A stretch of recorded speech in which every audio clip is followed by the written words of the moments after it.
Reading Nest project was started in 2004 with the goal to give teachers new knowledge and skills on how to customize the reading environment in kindergarten and elementary school and how to make books and reading activities interesting for children. Later, the Reading Nest idea also expanded to libraries, homes, and elsewhere. Thousands of teachers have been trained during the project and hundreds of reading nests have been created. Additionally, a Reading Nest handbook was made, which connects theory and practice.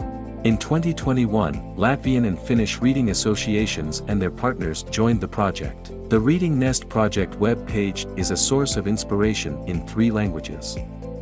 International conferences have provided an opportunity for professional idea generation and exchange of specialists from around the world.